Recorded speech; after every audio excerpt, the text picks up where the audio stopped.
तो उसका जो असली हमको देखना पड़ेगा। तो आप कह रहे हैं कि चीन की बातें भरोसे के लायक नहीं होती है तब वक्त जब भारत की बुराई करता हो, या फिर अब जब भारत की तरक्की की तारीफ कर रहा हो? दीपक वोरा साहब, आप इसे कैसे देखना चाहेंगे? चीन का कोई भी बयान क्या भरोसेमंद है? और ग्लोबल टाइम्स का ये असेसमेंट भारत के ग्रोथ लीडरशिप को लेकर जो भी है, उस पर आप क्या सोचते हैं? बहुत बहुत धन्यवाद सर। सुबह शुरुआत होती है आपके चैनल के साथ और जिस तरह से आप मुद्दे को पेश करते हैं बेमिसाल है। I learn so much from you, thank you. Ambassador Ashok Sajjanhar ने अभी कहा है, उनकी बहुत इज्जत करता हूं, उनकी जानकारी मुझसे कहीं ज्यादा है। अभी जो ये निकला, आपको मालूम है सर, 2 दिन पहले विदेश मंत्री ने वाई भारत मैटर्स अपनी पुस्तक की पहली कॉपी दी है प्राइम मिनिस्टर नरेंद्र मोदी को।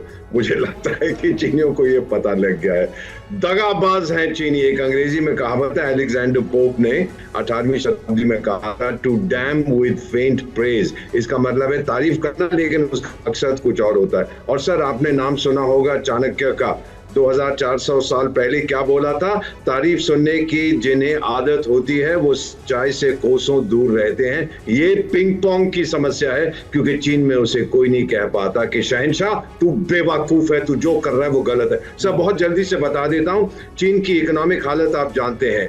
जियोपॉलिटिकली म्यांमार में जूते पड़ रहे हैं, उसको जाके बड़ी अग्रीमेंट कराया बिटवीन गवर्नमेंट एंड रेबल्स, ठप हो गया। नेपाल में आप जानते हैं क्या हो रहा है, बांग्लादेश में उसको बाहर निकाल दिया है, श्रीलंका का आप जानते हैं। अब वो देख रहा है और उसके एक्सपोर्ट्स यूरोप और अमेरिका को डिक्लाइन हो रहे हैं, कम हो रहे हैं। तो अब वो चाहता है किसी ना किसी तरह भारत को देखा जाए, खास तौर से जब भारत कह रहा है कि अब हमारा ट्रेड जो इम्बैलेंस है उसको सही करना है। तो ये जो कह रहे हैं सर, ये दिल को बहलाने के लिए ख्याल अच्छा है, बिल्कुल विश्वास मत करिए, क्योंकि दगाबाजी इनके डीएनए का हिस्सा है सर। बिल्कुल, ये बहुत महत्वपूर्ण बात आपने कही कि दगाबाजी चीन के डीएनए का हिस्सा है। और बीते दिनों जो कुछ भी हुआ है, जितने भी डेवलपमेंट्स हुए, उसने इसकी तस्दीक भी की। अब आपको प्रधानमंत्री नरेंद्र मोदी के वो 7 ग्लोबल मंत्र बताने जा रहे हैं जिनका आज की तारीख में दुनिया लोहा मान रही है।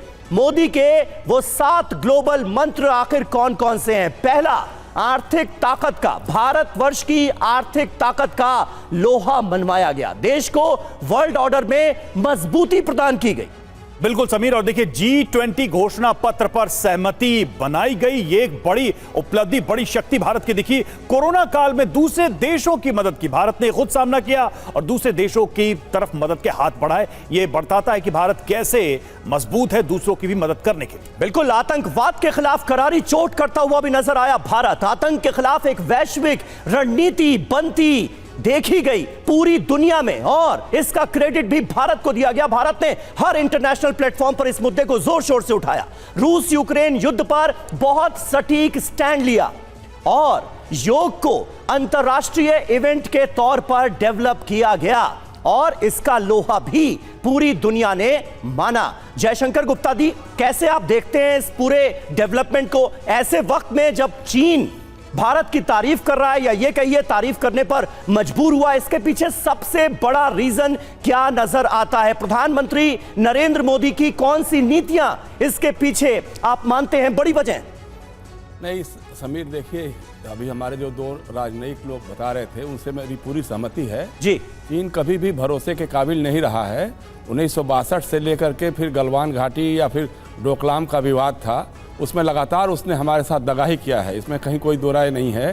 दूसरी बात यह है कि अगर हमारे प्रधानमंत्री की, हमारी सरकार की यश पताका पूरी दुनिया में फैल रही है तो इससे हर भारतीय को खुश होना चाहिए, गर्व करना चाहिए। ये बात तो हो सकती है, लेकिन एक बात ये भी देखिएगा कि गलवान घाटी से लेकर के डोकलाम तक हमारे प्रधानमंत्री जी ने चीन के बारे में एक शब्द भी नहीं बोला।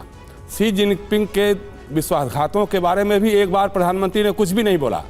दूसरी एक तरफ हमारे जो भक्त लोग हैं वो तो चीन के खिलाफ नारेबाजी और सब कुछ करते हैं, दूसरी तरफ हमारा सारा एक्सपोर्ट इंपोर्ट चीन के साथ जारी है, सब कुछ कारोबार हमारा चल रहा है। तो ये सारी चीज़ें हैं। दूसरी चीज़ है जो आपने कारण बहुत सारे गिनाए, आज हमारी अर्थव्यवस्था इस हालत में है कि जितनी हमारी जीडीपी है उससे अधिक हमारे ऊपर विदेशी कर्ज हो गया है।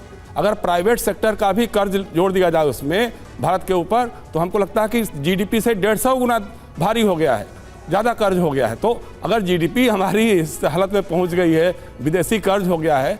दूसरी बात जो हमारे और राजनयिक साथ ने कहा था वो हमको लगता सही है कि चूंकि चीन की इकोनॉमी भी काफ़ी डोलड्रम में है, उनके यहाँ निवेश घट रहा है, वहाँ से लोग छोड़ करके जा रहे हैं।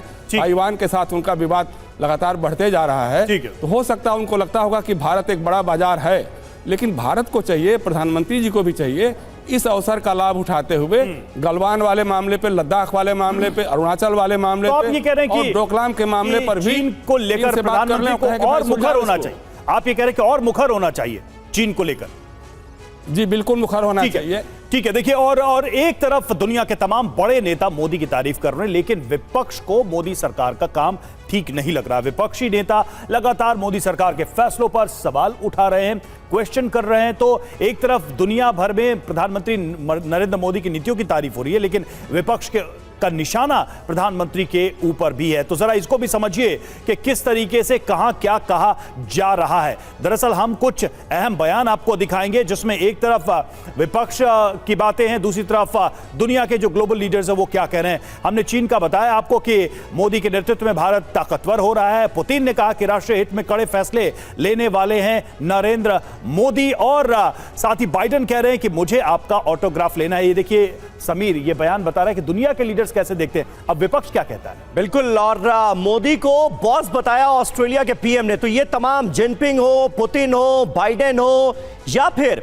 ऑस्ट्रेलिया के पीएम एंथनी, किस तरह से प्रधानमंत्री नरेंद्र मोदी की तारीफ कर रहे हैं। विपक्ष के आरोप देखिए, देश में लोकतंत्र खतरे में है, मोदी सरकार के दौर में महंगाई बढ़ती जा रही है, सांप्रदायिक तनाव देश में के अंदर बढ़ रहा है, राफेल डील में घोटाले का भी आरोप ऑपोजिशन की तरफ से लगाया जाता है। तो एक तरफ दुनिया के तमाम ताकतवर मुल्कों के राष्ट्राध्यक्ष क्या कह रहे हैं मोदी के लिए और भारतवर्ष के लिए, दूसरी तरफ विपक्ष के आरोप क्या हैं वो भी हम आपको दिखा रहे हैं। रोजगार का भी जिक्र किया जाता है, रोजगार के मोर्चे पर नाकामी रही है यह भी बताया जाता है। विदेश में मोदी के नारे लगाने वाले जो लोग हैं वो प्लांटेड हैं, यह भी कहा जाता है। अवधेश जी।